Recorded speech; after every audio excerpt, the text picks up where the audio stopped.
Todavía era de noche cuando las mañanitas comenzaron a colarse en mi cocina. No venían de una iglesia ni de una procesión, sino de una radio vieja que siempre dejaba encendida mientras preparaba el desayuno. La señal entraba y salía, como si dudara, pero la melodía era inconfundible. Estas son las mañanitas que cantamos a la Virgen. Yo no estaba cantando, solo escuchaba. Había aprendido, con los años, que a veces la fe no se dice en voz alta, se respira. Afuera, Monterrey dormía con ese silencio tenso de antes del amanecer. Adentro, el sartén empezaba a calentar y el olor de la mantequilla se levantaba lento, como si nada malo pudiera ocurrir en una casa donde todavía se cocina para los que amas. Me llamo Guadalupe Aguilar, pero todos me dicen Lupita. Tengo 69 años, las rodillas marcadas por la humedad y las manos firmes de tanto sostener lo que otros dejaron caer. 13 años atrás, mi hija dejó a mis 3 nietos en la puerta de esta casa, diciendo que solo necesitaba dormir una siesta. No volvió. No llamó. No preguntó. Yo los levanté del suelo, los limpié, los alimenté y les enseñé a pronunciar la palabra hogar sin miedo. Y esa mañana, mientras las mañanitas hablaban de una madre que cuida y ampara, yo estaba volteando huevos, pensando en si Mateo querría la yema suave o bien cocida, y en si Valeria ya estaría despierta repasando mentalmente la escuela como si el futuro dependiera de cada paso. Antes de seguir, déjame pedirte algo sencillo.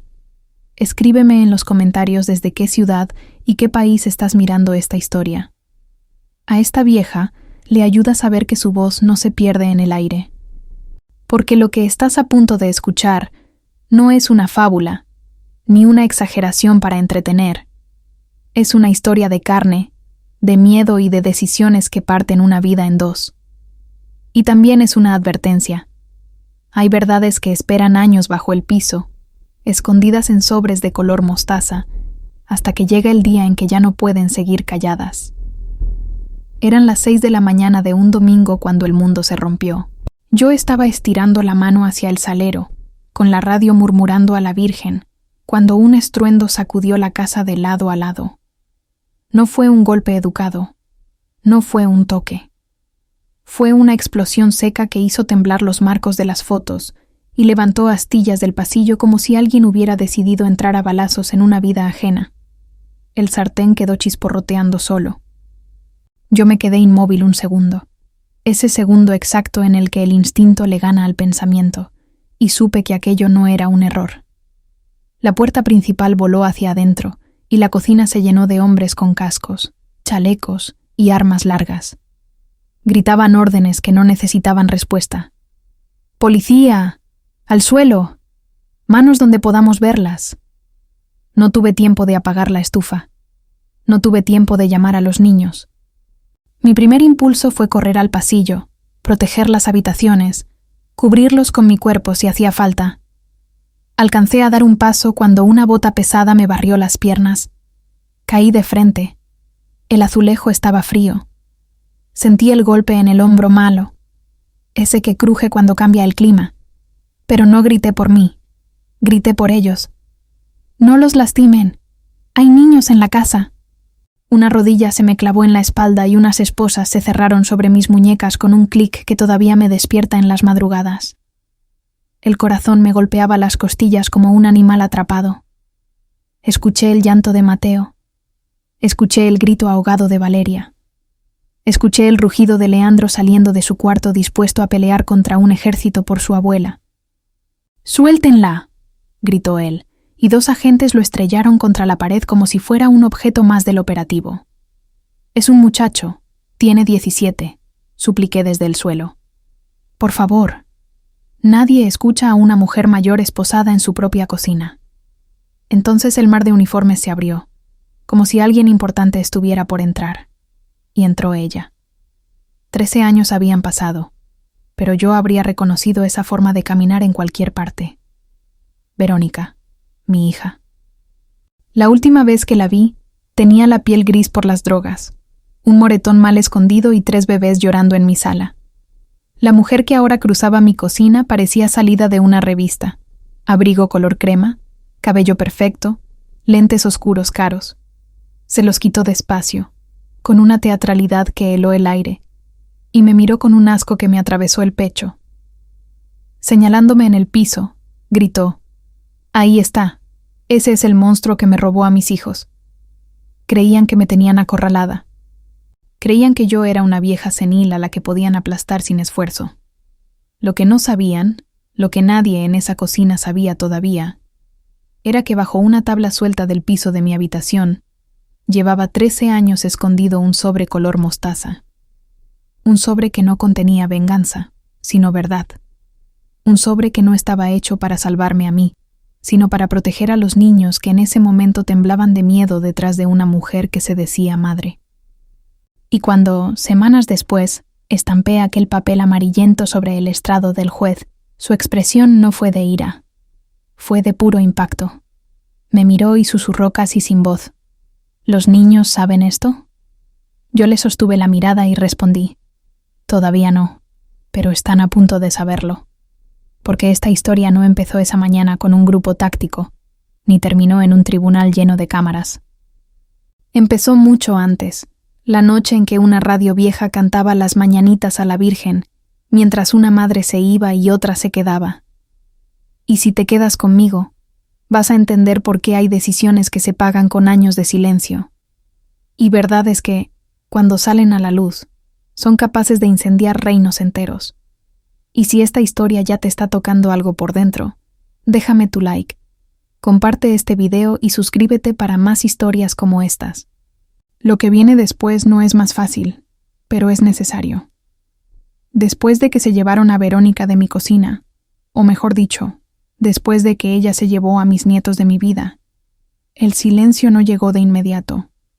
Primero quedó un eco, un zumbido en los oídos, como cuando el mundo te grita tan fuerte que, al irse, te deja sorda. Yo seguía en el piso, con la mejilla contra el azulejo frío, mirando una gota de grasa que se deslizaba lentamente desde la estufa que nadie había apagado. Pensé en lo absurdo de todo. 13 años criando a 3 niños sin faltar un solo día, y bastaron 15 minutos, un uniforme y una mentira bien ensayada para convertir esa vida en una escena del crimen. Cuando por fin me levantaron a tirones, mi casa ya no era mía, era evidencia. Antes de que todo estallara, mi vida era pequeña, sí, pero era firme. Me levantaba todos los días antes del amanecer, porque el cuerpo se acostumbra a sobrevivir temprano. Preparaba el desayuno con lo que había: huevos, tortillas calientes envueltas en un trapo, frijoles refritos del día anterior. Nada elegante, pero suficiente para llenar estómagos y empezar la mañana con algo que pareciera normalidad. Yo aprendí a hacer milagros con poco. No porque fuera virtuosa, sino porque no había otra opción. Y en ese poco, mis nietos crecieron creyendo que el mundo, aunque duro, podía ser seguro entre esas paredes. Leandro era el primero en bajar, siempre grande para su edad, siempre intentando no ocupar espacio, como si el tamaño fuera una culpa. Me ayudaba a cargar el garrafón, a mover cosas pesadas, a callarse cuando tenía miedo para no preocuparme. Valeria bajaba después, con los audífonos colgados del cuello y una mirada que ya entendía demasiado. Ella veía más de lo que decía. Yo lo sabía porque es la misma mirada que tuve cuando entendí que mi hija se estaba perdiendo y nadie iba a rescatarla si yo no lo hacía. Y Mateo bajaba último, arrastrando los pies, buscando contacto. Siempre una mano en mi cintura, siempre preguntando si todo estaba bien, como si el mundo dependiera de mi respuesta. 13 años atrás, cuando Verónica dejó a los niños, yo no hice discursos. No llamé a nadie. No denuncié. Cerré la puerta, me senté en el piso con ellos y les dije una sola cosa: aquí nadie se va a ir. Y cumplí. Aprendí a trenzarle el cabello a Valeria, a lavar uniformes embarrados de tierra, a memorizar reglas de béisbol que nunca me interesaron para poder escuchar a Leandro sin que se sintiera solo. Aprendí a identificar el sonido exacto de la respiración de Mateo cuando algo le hacía daño, porque su cuerpo siempre reaccionaba más fuerte que los demás. No era heroísmo, era responsabilidad. Nunca hubo lujo.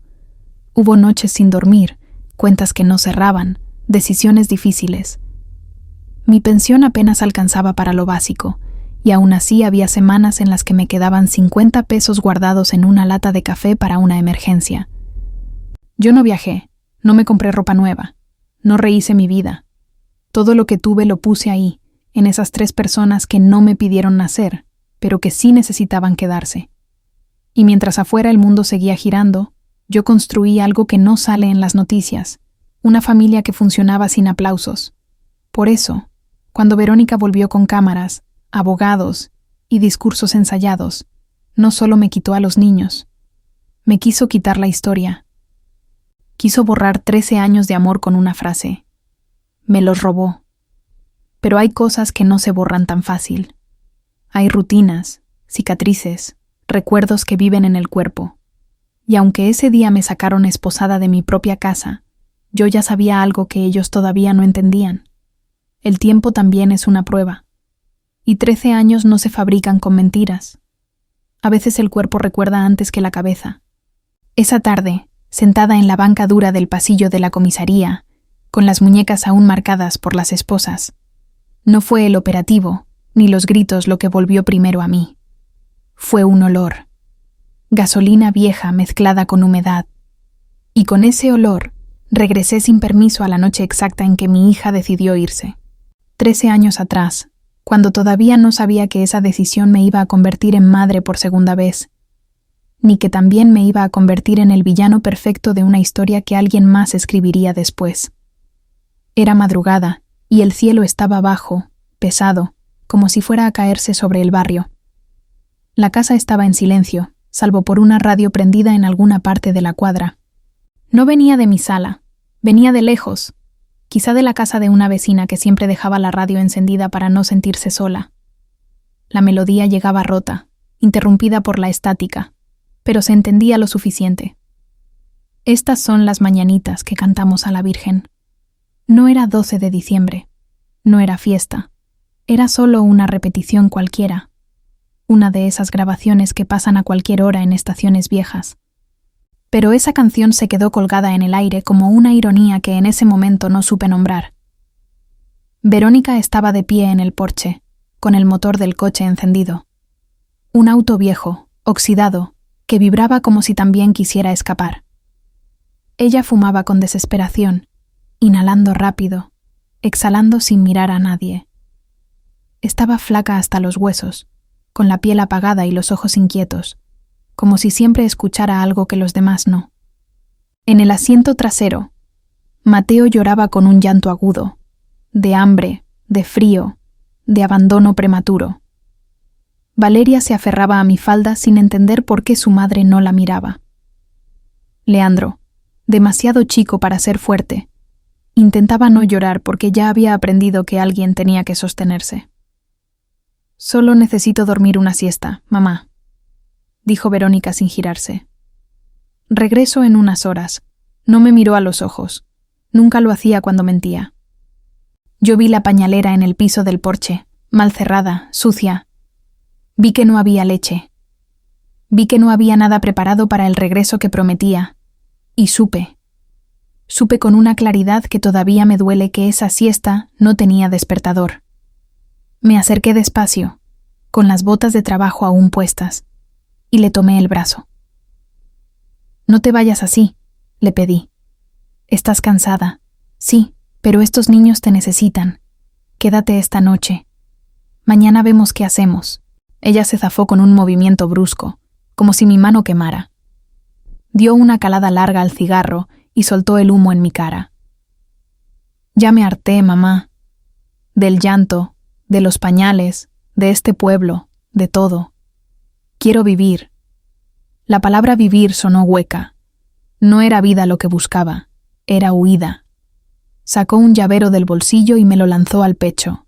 Las llaves cayeron al suelo con un tintineo seco, definitivo. «Ahí tienes. Si tanto los quieres, quédate con ellos. Al cabo son puro estorbo». Estorbo. Esa fue la palabra. No hijos, no personas. Estorbo. Valeria me apretó más fuerte la falda. Mateo lloró con más fuerza, como si su cuerpo entendiera antes que su cabeza. Yo recogí las llaves del suelo sin decir nada. A veces no hay palabras que puedan competir con una decisión ya tomada. El coche dio un tirón y empezó a avanzar. Antes de que subiera del todo, le grité: «Si te vas ahora, no vuelvas. No vuelvas si no estás limpia». Verónica se rió. Una risa aguda, sin alegría, sin culpa. «No te preocupes, vieja. No me vuelves a ver. Me voy a Las Vegas». El coche se perdió al final de la calle, y la radio, como burlándose de todos nosotros, seguía cantando bajito: «Despierta, mi bien, despierta». Yo me quedé parada, con un bebé llorando en brazos y 2 niños temblando a mis pies. Cerré la puerta despacio. Me senté en el piso de la sala y abracé a los 3 al mismo tiempo. Mateo se calmó un poco cuando sintió calor. Valeria dejó de temblar. Leandro se secó las lágrimas con la manga, creyendo que nadie lo veía. Esa noche no recé. No prometí nada al cielo.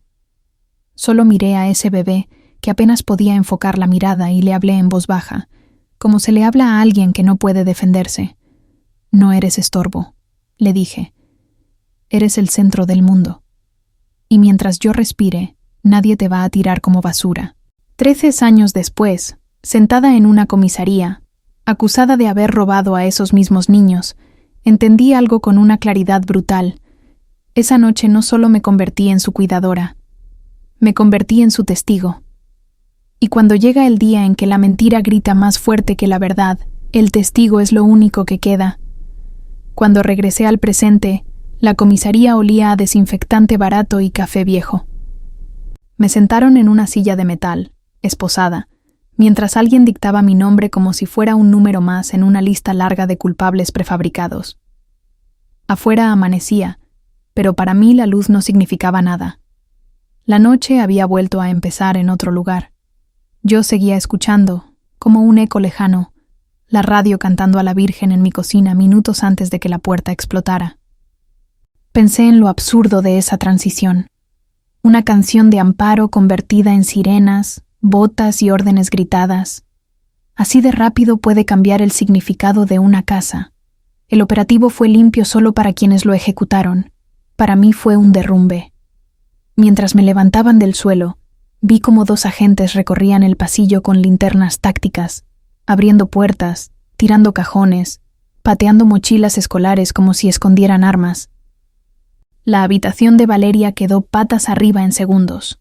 Su violín, ese que yo le compré usado con meses de ahorro, cayó al suelo y una cuerda se reventó con un sonido seco, casi como un gemido. Nadie se detuvo. Nadie pidió disculpas. Cuando el Estado entra en tu casa convencido de que eres culpable, el respeto deja de existir. Los vecinos empezaron a salir a los porches, algunos en pijama, otros con el celular en la mano, grabando. No sabían nada, pero ya estaban listos para creerlo todo. Yo los conocía, les presté azúcar, cuidé plantas, compartí comida en cumpleaños. Ahora me miraban como si siempre hubiera sido sospechosa y recién se dieran cuenta. Esa es la parte más cruel del escándalo. No te transforma, solo le da permiso a los demás para verte como les conviene. Doña Esther, la de la esquina, se tapó la boca con una mano. Don Rogelio bajó la mirada. Nadie habló. Fue entonces cuando vi al fotógrafo. Cámara grande, lente largo, cara de quien ya decidió qué historia va a contar. Se movía buscando ángulo, luz, expresión, y Verónica lo sabía. Lo entendía mejor que nadie. Se acomodó el abrigo, abrazó a los niños con la fuerza justa para que pareciera protección y no captura. Inclinó la cabeza para que el sol naciente le dibujara el perfil. Clic, clic. Mis nietos no eran personas en ese momento.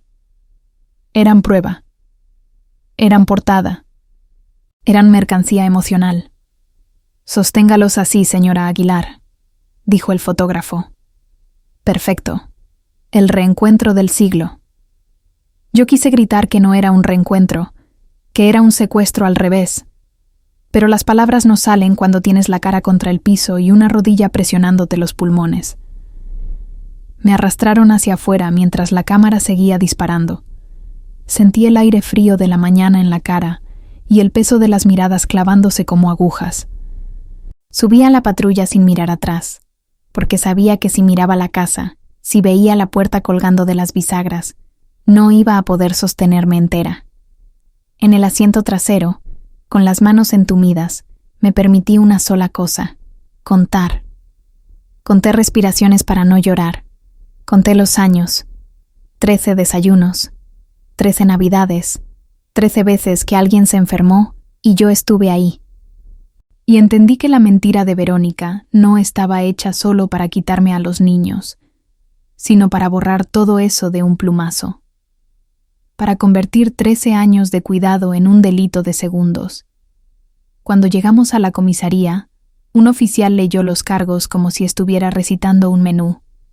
Secuestro, interferencia de custodia, poner en peligro a menores, palabras grandes, frías, definitivas. Yo no respondí, no porque no tuviera nada que decir, sino porque supe que ese no era el lugar para explicar una vida entera. El sistema no escucha historias largas, escucha titulares. Y el mío ya estaba escrito. Mientras me llevaban por el pasillo, pensé en algo que nunca había dicho en voz alta. Yo siempre supe que ese día podía llegar. No con sirenas, no con rifles, pero con preguntas. Por eso guardé el sobre mostaza. No como amenaza, como defensa. Porque hay verdades que no sirven para el día a día, pero son imprescindibles cuando el mundo decide voltearte la espalda. Y ese mundo ya había empezado a hacerlo. La celda no era grande ni pequeña. Era suficiente para recordarte que no estabas en tu lugar. Olía a cloro, sudor viejo y a algo rancio que no supe identificar, como si el aire mismo estuviera cansado de circular. Me sentaron en una banca de metal atornillada al piso y cerraron la reja con un sonido seco que no necesitaba eco. Ahí entendí que, para el sistema, yo ya no era Lupita, la abuela que hacía desayunos temprano. Era un expediente. Un número escrito con plumón negro en una pulsera de plástico. A mi alrededor había mujeres de miradas duras, rostros marcados por noches sin dormir y decisiones que el mundo juzga sin preguntar. Algunas me observaron con curiosidad, otras con desprecio. En ese lugar, la fama llega rápido y las noticias vuelan más rápido que la verdad. Yo me senté derecha, las manos entrelazadas, pensando en si Mateo habría desayunado, en si Valeria recordaría usar su inhalador cuando se alteraba, en si Leandro estaría intentando ser fuerte para los otros dos. La culpa no siempre es por lo que hiciste, a veces es por lo que no puedes controlar. Un guardia golpeó los barrotes con la macana. Aguilar, asunto legal. Me levanté con cuidado. Las rodillas protestaron, pero caminé. Me llevaron a un cuartito de paredes grises, una mesa rayada y 2 sillas. Ahí estaba un muchacho con traje barato y ojos cansados, revisando papeles como si buscara una salida que no existía. Se presentó con la voz temblorosa. Señora Aguilar, soy Bruno, su defensor público. No me miraba a los ojos. Yo ya había visto esa mirada antes, en médicos que saben que no hay buenas noticias. Se le cayó el bolígrafo, lo recogió, volvió a caer. Esperé. A veces el silencio dice más que las palabras. ¿Cuándo vuelvo con mis nietos? Le pregunté sin rodeos. Bruno tragó saliva. Se pasó la mano por el cabello. Ese es el problema, señora. El juez negó la libertad inicial. Conseguimos fianza, pero... ¿Pero cuánto? Insistí.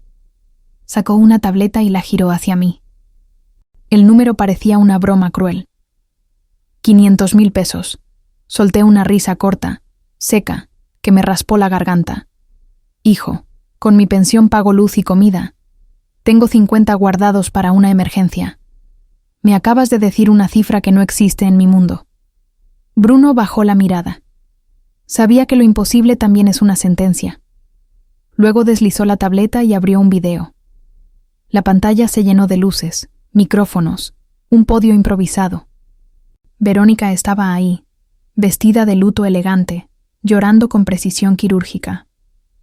A su lado, un hombre de mandíbula firme y sonrisa ensayada, Santiago Ledesma. El abogado. La narrativa es esta, dijo Bruno en voz baja. Y está funcionando. Escuché a mi hija decir que vivió 13 años con miedo, que yo la amenacé con armas, que encerré a los niños. Cada palabra era una puñalada lenta. Ledesma hablaba de tortura emocional, de ambiente insalubre, de riesgo inminente. Yo apreté los puños debajo de la mesa. La única arma que tuve fue una pistola de aire para espantar animales. El calabozo del que hablaban era un cuarto con estrellas fosforescentes pegadas por mí para que Mateo no temiera a la noche. Pero en televisión, la mentira tiene mejor sonido.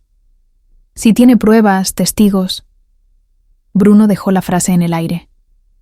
Cerré los ojos y vi el pasado con una claridad que dolía. Recordé el día en que vendí mi camioneta vieja para pagar las deudas de Verónica, el fajo de billetes entregados sin preguntas, la promesa muda de que se limpiaría. Nadie filma esos momentos. Nadie los quiere como prueba. Lo que vende es el llanto frente a cámaras. Me regresaron a la celda con la sensación de haber sido borrada. En la televisión colgada en la esquina pasaban mi foto de ficha. El ángulo me hacía ver desquiciada. El cabello revuelto, los ojos abiertos por el shock. Un murmullo recorrió la celda. Una mujer señaló la pantalla. Esa es la secuestradora. Sentí un nudo en el estómago. En ese lugar, la etiqueta pesa más que la verdad. Una mujer grande, tatuajes en los brazos, se levantó despacio. Caminó hacia mí con pasos pesados. ¿Es cierto?, preguntó. ¿Lastimaste a los niños? Me puse de pie. No retrocedí. Aprendí hace mucho que el miedo se huele. No, respondí. Los crié. La mujer me sostuvo la mirada unos segundos que parecieron horas. Luego escupió al piso y se dio la vuelta. No todos creen, pero algunos escuchan. Yo volví a sentarme con el corazón acelerado, entendiendo que ahí dentro la justicia no existe. Solo sobrevive quien logra mantenerse en pie. Esa noche no dormí. Pensé en el sobre mostaza escondido bajo el piso de mi habitación, en si la policía lo encontraría buscando monstruos imaginarios. Pensé en Verónica sonriendo frente a cámaras, y entendí algo que me heló la sangre. Esto no iba a resolverse rápido. El sistema ya había elegido un villano, y yo tenía que decidir cuánto estaba dispuesta a perder para cambiar esa historia. Salí bajo fianza al caer la tarde, con el cuerpo cansado y la dignidad sostenida apenas por costumbre. Firmé papeles que no entendí del todo, y acepté condiciones que sonaban a amenaza envuelta en lenguaje legal. No acercarme a mis nietos, no llamar, no escribir, no respirar demasiado cerca de la vida que me habían arrancado. La calle me recibió con una luz distinta, como si el mundo siguiera funcionando sin notar que a mí me habían volteado por dentro. El taxi tardó en detenerse. Cuando lo hizo, el conductor me miró por el espejo retrovisor y reconocí en sus ojos el reflejo de la televisión. No me habló, no me cobró. Escupió por la ventana y se fue. Me quedé sola en la banqueta, con una bolsa de plástico que contenía todo lo que el sistema decidió que yo merecía llevarme. No tuve tiempo de acomodar el miedo cuando lo vi. Un Mercedes plateado ronroneaba a media cuadra, limpio, brillante, fuera de lugar en una calle que conocía a mis pasos. Apoyado en el cofre estaba Santiago Ledesma, traje perfecto, zapatos caros, cigarrillo delgado entre los dedos. Sonrió como quien ya ganó y solo viene a recoger el premio. Caminó hacia mí con esa calma de los hombres que no pisan lodo. «Señora Aguilar», dijo, «vengo a ofrecerle una salida». No le tendí la mano, no lo invité a sentarse. Él sacó un sobre blanco y lo extendió como si fuera un favor. «Aquí hay un cheque de caja», continuó. «Compensación por los años que cuidó a los niños. Mi clienta reconoce su esfuerzo». Sentí un calor subir por el pecho. No era alivio, era rabia. «¿Compensación para qué?», pregunté. «Para que firme una renuncia voluntaria», respondió con suavidad. «Custodia, contacto, cualquier reclamo presente o futuro. Usted acepta que está cansada, que no puede con 3 adolescentes. Se retira a vivir tranquila y deja que una madre haga lo que le corresponde». Tomé el sobre. Ledesma sonrió, convencido. Lo abrí despacio, miré el número y supe que era más dinero del que había visto junto en años. Luego lo rasgué en 2, en 4, en pedazos pequeños que cayeron a sus zapatos brillantes. «Dígale a mi hija que no estoy en venta», le dije. «Y dígale que si algo le pasa a Mateo, no voy a necesitar abogado». Su sonrisa se torció. Guardó silencio un segundo y se inclinó hacia mí. «Está cometiendo un error», susurró. «Yo controlo cómo termina esto». Lo vi subir al Mercedes y desaparecer. Mis manos temblaban, pero no de miedo, de certeza. Cuando el dinero aparece tan rápido, es porque algo grande se está escondiendo detrás. Y yo acababa de tocar la puerta equivocada del poder. Esa noche, el teléfono fijo sonó. Nadie llama ya a ese teléfono. Contesté con el corazón en la garganta. «Abuela», susurró una voz. «Soy Leandro». El mundo se me detuvo. Hablaba desde un baño, robando segundos. «Nos encerró», dijo. «Quitó los teléfonos. A Valeria le escondió el inhalador porque sale feo en fotos. Trajo estilistas. A Mateo lo pellizca cuando no sonríe». Respiré hondo. Le pedí calma. Le pedí que mirara todo y recordara todo. Antes de cortar, dijo lo que terminó de unir las piezas. «Habla todo el tiempo de abogados y de un fideicomiso». Colgué con la certeza clavada en el estómago. No era amor, no era arrepentimiento, era dinero. Y el dinero siempre llega primero a tocar la puerta de quienes menos pueden defenderse. No dormí esa noche. Me senté en la cocina a oscuras, con el teléfono fijo delante como si fuera una reliquia peligrosa. Cada ruido del refrigerador me hacía brincar. Cada coche que pasaba parecía una amenaza. Pensé en Valeria buscando su inhalador con manos temblorosas. En Mateo rascándose los brazos cuando algo le hacía daño. En Leandro calculando cada movimiento para no empeorar la situación. 13 años criando te enseñan algo brutal. Cuando tus hijos están en peligro, el miedo no paraliza, afila. El teléfono volvió a sonar poco después de la medianoche.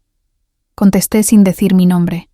La respiración del otro lado era irregular, contenida. «Abuela», otra vez Leandro. «Ella no duerme, habla sola. Dice que todo va a cambiar cuando liberen el dinero». Cerré los ojos. El fideicomiso ya no era una sospecha. Era un plan. «Escúchame bien», le dije con voz baja. «No discutas con ella. No provoques a los guardias, pero observa. Memoriza nombres, horarios, frases, todo importa». Leandro dudó. «Dice que nos va a llevar lejos, que es mejor así». «¿Lejos a dónde?», pregunté. «A Europa». Habló de Suiza, de un internado. Sentí un frío subir por la espalda. Suiza no era un lugar, era una desaparición elegante. «Leandro, protégelos», le pedí. «Yo voy por ustedes, te lo prometo». La línea murió. Me quedé mirando la pared blanca, contando respiraciones para no salir corriendo a romper una orden judicial que me mandaría de vuelta a una celda. La ley decía, aléjese. La sangre decía, corra. Cuando esas dos cosas chocan, una mujer como yo sabe cuál pierde. Saqué una bolsa vieja del closet. Metí documentos, algo de ropa y el dinero que quedaba. No iba a esperar sentada a que una audiencia llegara tarde. Necesitaba ayuda, y solo había una persona capaz de mirar donde nadie más quería, el vasco. Hacía 20 años que no hablábamos. Antes fue investigador privado. Después, el alcohol lo derrotó. Pero había algo que el alcohol no le quitó: la capacidad de seguir el rastro del dinero. Toqué la puerta de su caravana detrás de un depósito, bajo un foco amarillo que zumbaba como insecto cansado. Abrió con barba descuidada, camiseta manchada y una botella en la mano. «Carajo, Lupita», dijo, «pareces un fantasma». «Necesito que encuentres de dónde salió el dinero de mi hija», respondí. «Y lo necesito rápido». El vasco me miró largo rato. Dejó la botella sobre la mesa. Entonces siéntate, dijo, porque si apareció dinero de la nada, alguien está sangrando en otro lado. Mientras encendía las pantallas, supe que ya no había vuelta atrás. Había cruzado la línea entre esperar justicia y salir a buscarla. Y cuando una abuela cruza esa línea por sus nietos, el mundo debería aprender a hacerse a un lado. La caravana del Vasco no era un hogar, era un archivo con ruedas, papeles apilados en cajas de cartón, monitores viejos encendidos con un zumbido constante, cables como raíces buscando tierra. Olía a café recalentado, aceite de arma y a noches largas sin respuestas. Me senté en una silla plegable mientras él limpiaba un espacio en el escritorio con el antebrazo, tirando a un lado botellas vacías y recortes de periódico amarillentos. Afuera, el foco seguía atrayendo polillas como si la verdad también viniera a chocar contra la luz. «Cuéntame todo desde el principio», dijo sin mirarme, tecleando. Pero sin adornos. El dinero no entiende de lágrimas. Le conté del operativo, del abogado, del cheque, de la llamada de Leandro y de la palabra que me había helado la sangre: fideicomiso. El Vasco asentía apenas, como quien arma un mapa en la cabeza. Cuando terminé, dejó de teclear y se reclinó en la silla. «Si Ledesma está metido», dijo, «no estamos hablando de migajas. Ese tipo no se levanta de la cama por menos de un anticipo grande. ¿Tu hija trabajó en algo los últimos años?» «Nada», respondí. «Nada que yo sepa». «Entonces alguien la está usando. O ella está usando a alguien», murmuró. «Y casi siempre es lo segundo». Volvió a las pantallas. Sus dedos se movían con una precisión que el alcohol no había logrado borrar. Buscó nombres, direcciones, fechas.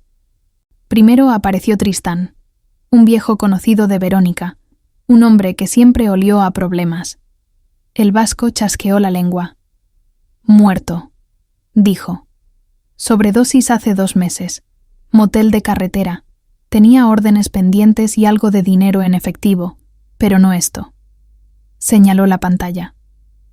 «No alcanza ni para pagarle el café a Ledesma». Mi estómago se encogió. «Entonces no fue él». «No», respondió. «Pero mira esto». Amplió un registro. Verónica figuraba como contacto de emergencia. Identificó el cuerpo. No reclamó pertenencias. No pidió cenizas. «Suena a ella», dijo. «Cuando no le sirve, suelta». Siguió escarbando. Durante minutos solo se escuchó el tecleo y el zumbido de las computadoras. Afuera, un camión pasó haciendo vibrar la caravana. El Vasco se detuvo de golpe. «Aquí», susurró. «Hace 3 semanas, tu hija abre cuentas, tarjetas platino, transferencias que no cuadran con su historial, y una fachada, ABB Holdings». Me miró. Nombre genérico. Mala señal. «¿De dónde sale el dinero inicial?», pregunté. «Eso quiero ver». Tecló de nuevo. El tiempo se volvió una cosa elástica. Finalmente, una línea resaltó en la pantalla. «Transferencia grande», dijo. «Viene de un despacho en Monterrey, Montemayor y Salinas, abogados de herencias, gente que administra fortunas, sobre todo del sector petrolero». Sentí un golpe en el pecho. Verónica no conoce a nadie así. El Vasco giró la silla hacia mí. «¿Estás segura de conocer todo sobre los padres de los niños?». Negué con la cabeza. Pero algo se movió en mi memoria. Una historia vieja, repetida sin convicción. «Ella decía que el padre de Mateo murió», dije. «Que se llamaba Julián, un músico, nada más». El Vasco sonrió sin alegría. «Regla número 1. Todos mienten, especialmente cuando tienen algo que esconder». Buscó expedientes sellados de hace 13 años. Documentos de asistencia social. Pruebas obligatorias para cobrar manutención.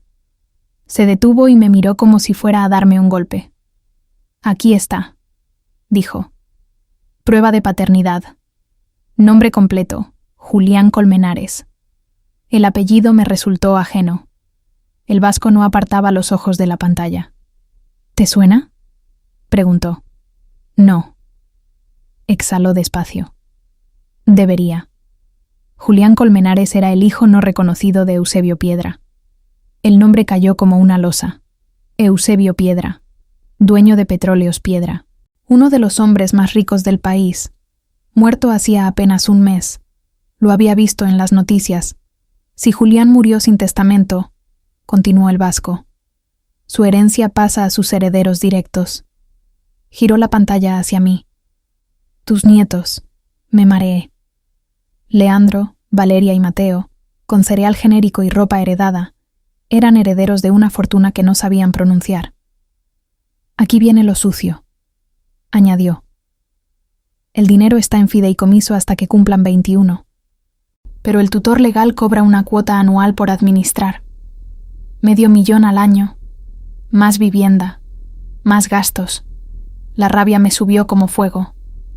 Por eso volvió, dije. Por eso el operativo. Por eso quiso comprarme. El vasco asintió. Necesita la custodia para abrir la bóveda. Y para eso, tú tienes que desaparecer. Miré las pantallas, los números, las firmas. Pensé en Mateo sin su autoinyector, en Valeria sin inhalador, en Leandro encerrado con guardias. ¿Cuánto tiempo tenemos?, pregunté. El vasco revisó otra pestaña. Audiencia para nombrar tutor permanente. Leyó. 6 días. 6 días para destruirme o para salvarlos. Afuera, una polilla chocó contra el foco y cayó al suelo. El vasco la miró aplastarse bajo su bota. Cuando el dinero manda, dijo, el tiempo se acorta. Yo apreté los puños y sentí algo claro, limpio, definitivo. No iba a perderlos otra vez. 6 días. La cifra se me quedó clavada en la cabeza como un tic. No era tiempo, era una cuenta regresiva. El vasco imprimió documentos y los acomodó en una carpeta azul gastada. Yo miraba el papel salir de la impresora como si fueran latidos. Cada hoja era una prueba de que la verdad existía, pero también de que podía llegar tarde. Afuera, la noche se había cerrado del todo y el foco seguía zumbando, insistente, como si supiera que nadie iba a dormir. Si ella llega normal a la audiencia, dijo el vasco. Un juez ve abandono y 13 años de crianza tuya. Hay pelea. Levantó un dedo. Pero si tú eres secuestradora, si te quitan credibilidad, no administras nada. Ella entra sola y cobra. Por eso el operativo, respondí. Por eso la historia del arma. Necesitaba que yo fuera monstruo. El vasco asintió y apagó una pantalla. Y por eso va a moverse rápido. Cuando el dinero es grande, la prisa delata. No terminé de asentir cuando el noticiero interrumpió la programación. Verónica apareció frente a un hotel de lujo, vestida de negro, perlas discretas, ojos húmedos. Detrás, Ledesma como estatua de mármol caro. La reportera preguntó por los planes. Verónica respiró hondo, como ensayando el dolor. Por la seguridad de mis hijos, dijo. Nos iremos esta misma noche. Necesitan tratamiento especializado. Volaremos a Europa. Sentí que me faltaba el aire. ¿Esta noche?, pregunté. El vasco subió el volumen. Nuestro vuelo sale en 2 horas, continuó ella. Usaremos un aeropuerto privado. El vasco me miró fijo. Está huyendo, dijo. Si salen del país, se acabó. No fue una decisión, fue un reflejo. Me puse de pie y agarré la carpeta. Vamos, dije. Si vas, violas la orden, advirtió. Te revocan la fianza. Si no voy, respondí, pierdo a mis nietos. El vasco se colgó la chamarra y tomó unas llaves. Entonces más vale que no nos atrapen. Condujo como si la carretera se estrechara a cada segundo. El motor vibraba, el velocímetro subía, el viento entraba por las ventanas con olor a lluvia y llanta quemada. Yo apretaba el tablero con una mano y con la otra una llave de cruz que saqué de debajo del asiento. No pensaba usarla. La llevaba para no sentirme vacía. El aeródromo apareció como un escenario mal iluminado. Rejas altas, alambre, luces ámbar. En la pista, un jet blanco con motores aullando. Una camioneta negra junto a las escaleras. Los vi bajo reflectores como figuras recortadas contra el ruido. Verónica tirando del brazo de Mateo, Valeria pataleando, Leandro plantado frente a un guardia, los puños cerrados, el cuerpo entre el avión y sus hermanos. «Los están obligando», grité. «Aguántate», dijo el vasco. «Si cruzamos la reja, ya no hay vuelta». El piloto aumentó potencia. El jet rugió.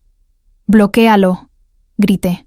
El vasco giró el volante y cruzó el coche frente a la nariz del avión. Frenó de lado. Salté antes de que el auto se asentara. Mis rodillas protestaron, pero la adrenalina fue anestesia. Avancé con la llave de cruz en alto. «Suéltenlos», rugí por encima del estruendo. Un guardia bajó a Valeria. Leandro me miró con ojos abiertos, mezcla de incredulidad y esperanza. «Abuela». Verónica se giró. El viento le azotó el cabello. No estaba asustada, estaba furiosa. «Súbanlos ahora», chilló. El vasco disparó al aire. El estallido cortó la noche. «Atrás», gritó. «El siguiente no es aviso». Los guardias dudaron. Yo avancé un paso más. «Si vuelven a tocarlos», dije. «No respondo. Sirenas. Primero lejos, luego encima». Luces rojas y azules bañaron el fuselaje. Verónica sonrió con crueldad. «Se acabó, Lupita», dijo. «Me regalaste todo. Tenía razón y no la tenía». Bajé la llave de cruz y levanté las manos. «Los amo», grité a mis nietos. «No lo olviden». Un agente gritó «Taser». El golpe fue un rayo. Dolor blanco. Caí de espaldas sobre el asfalto. Sentí botas, manos, esposas apretando hueso. Vi a Verónica arriba de la escalera hablando con el piloto. No podían despegar. La pista era escena. Había ganado tiempo cambiando mi libertad por minutos. A veces eso es todo lo que necesitas. Me empujaron a la patrulla. Alcancé a ver al vasco esposado contra su coche. Me miró y asintió. Me desmayé antes de llegar. Desperté con un pitido constante marcando el ritmo de algo que no era una canción ni una oración, sino una máquina recordándome que el cuerpo todavía seguía aquí. El techo era blanco, demasiado blanco, y la luz me lastimaba los ojos. Intenté moverme y sentí el tirón frío del metal. Mi muñeca estaba esposada al riel de la cama. El pecho ardía donde las púas del taser me habían mordido la piel. Cada respiración era un recordatorio de que el dolor también sabe esperar. Había un guardia sentado junto a la puerta, inmóvil, con esa postura de quien ya decidió que no eres una persona, sino un riesgo. Cuando notó que estaba despierta, se levantó sin prisa. «Bienvenida de vuelta, Ana Aguilar», dijo. «Tiene problemas más grandes ahora». Tragué saliva. «¿Dónde están mis nietos?» El guardia esbozó una sonrisa mínima, de esas que no prometen nada. «Eso ya no es asunto suyo». Cerré los ojos un segundo. Pensé en Leandro cubriendo a sus hermanos, en Valeria hecha un ovillo, en Mateo con la garganta cerrándose por el miedo. Pensé en la radio de mi cocina cantando las mañanitas y sentí una rabia tranquila, casi clara. La fiscalía añadió cargos. Continuó. Violación de orden de restricción, daños a propiedad federal, resistencia a la autoridad. Y por entrar a una pista regulada, quieren colgarle terrorismo contra instalaciones aeroportuarias. La palabra cayó pesada, definitiva. «Eso es 20 años mínimo», añadió. «Sin fianza. 20 años. No era una cifra, era una tumba anticipada. Me ardieron los ojos, pero no lloré. Llorar era un lujo que no podía pagar. Cuando el guardia salió, el silencio se acomodó a mi lado como un animal cansado. Escuché pasos, carros, voces lejanas. Nadie cantaba aquí, nadie rezaba. El mundo seguía su curso, y yo estaba atada a una cama por haber elegido proteger. Las horas se arrastraron. Cambió el turno. El aire del pasillo se volvió más frío. A las 2 de la madrugada, algo cambió. No fue un ruido, fue una sensación. El instinto que se te despierta cuando has vivido lo suficiente para saber que el peligro no siempre anuncia su llegada. La puerta quedó entornada. El guardia no estaba. Una sombra entró. Uniforme quirúrgico, cubrebocas, guantes azules. Demasiados hombros para ser enfermero. Se acercó al suero y sacó una jeringa con líquido transparente. «¿Quién te manda?», raspé con voz seca. Se congeló. Me miró con ojos muertos. «Duérmete, vieja», dijo. «Es mejor así. Un fallo cardíaco es común a tu edad». Alargó la mano hacia el puerto de inyección. No pensé. Reaccioné. Mi brazo izquierdo estaba encadenado, pero la pierna derecha estaba libre bajo la sábana. Esperé a que se inclinara y pateé con toda la rabia vieja acumulada. Mi talón chocó con su rodilla. Sonó un crujido asqueroso. Gritó. La jeringa se hizo pedazos.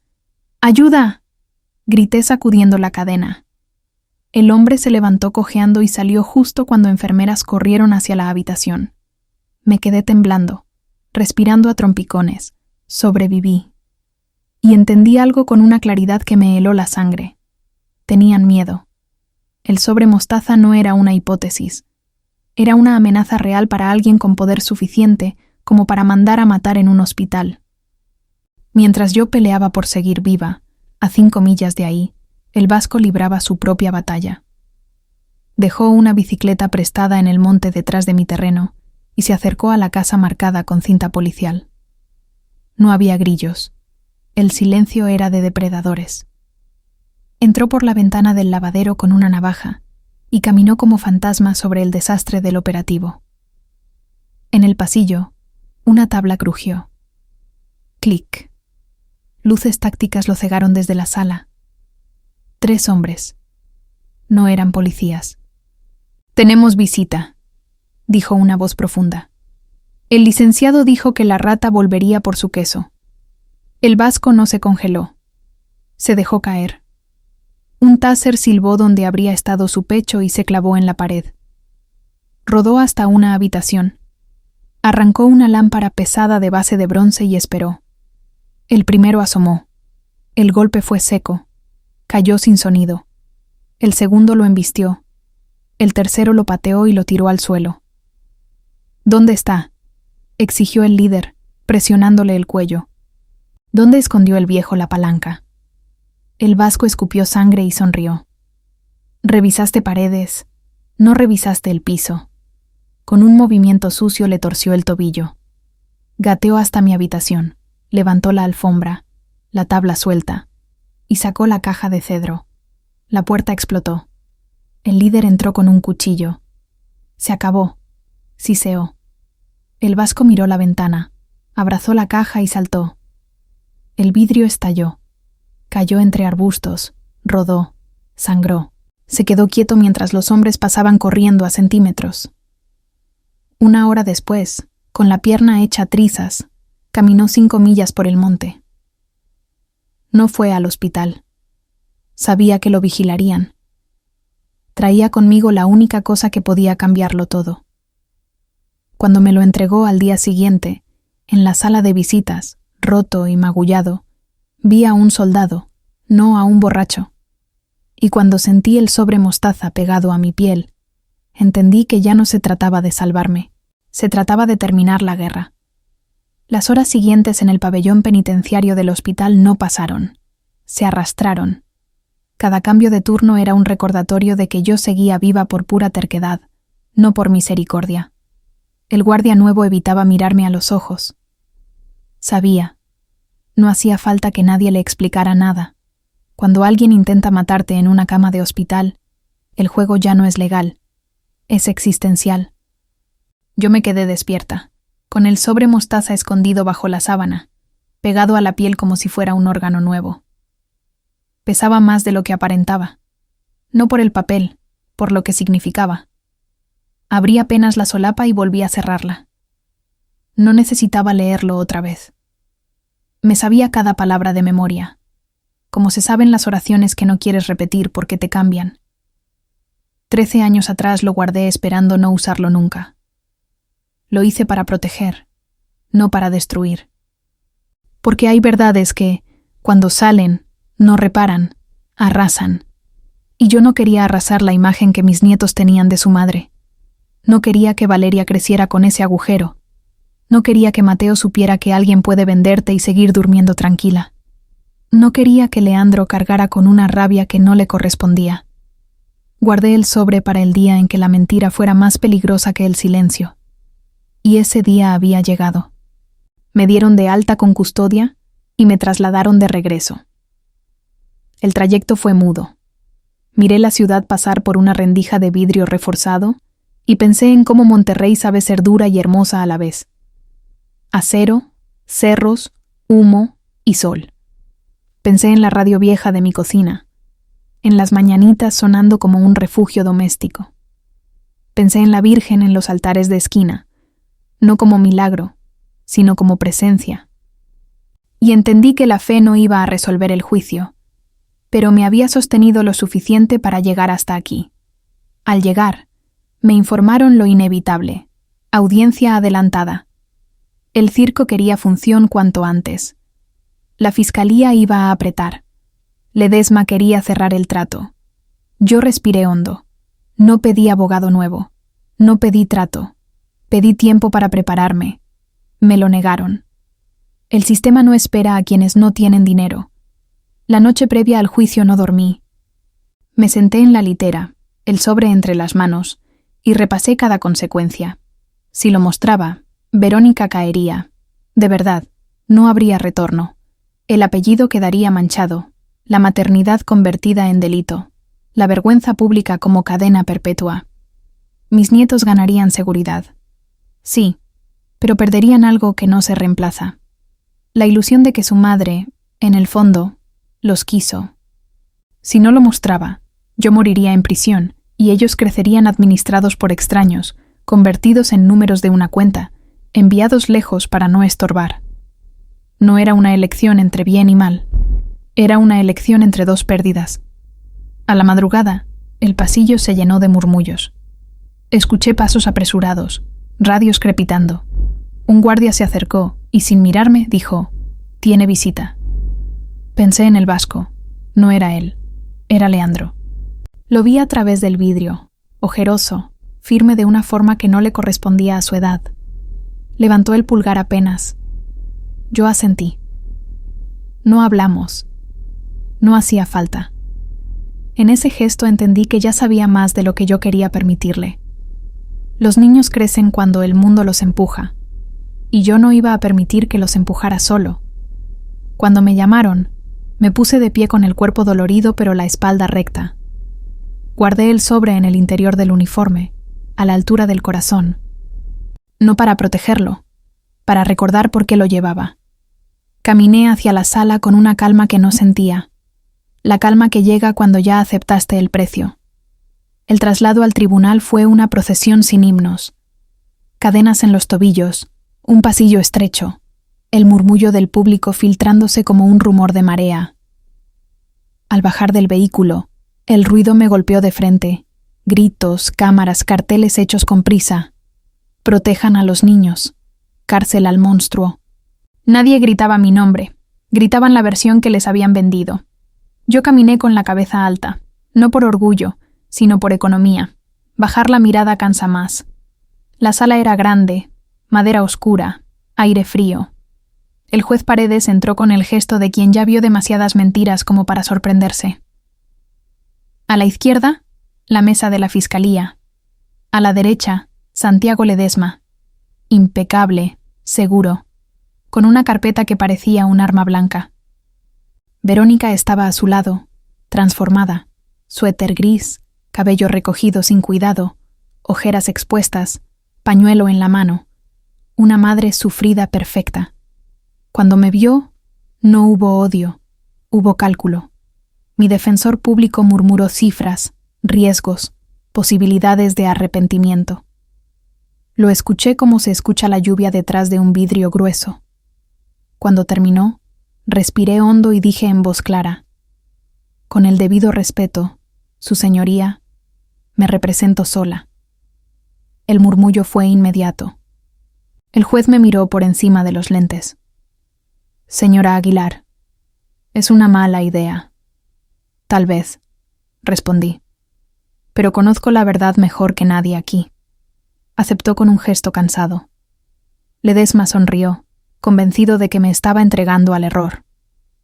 El fiscal llamó a su primer testigo, Teodoro Guzmán, mi vecino de 2 casas más abajo. Subió al estrado sin mirarme. Ledesma caminó frente al jurado con voz suave. Señor Guzmán, ¿qué escuchó durante años en la casa Aguilar? Gritos, dijo, de noche. Los niños suplicaban.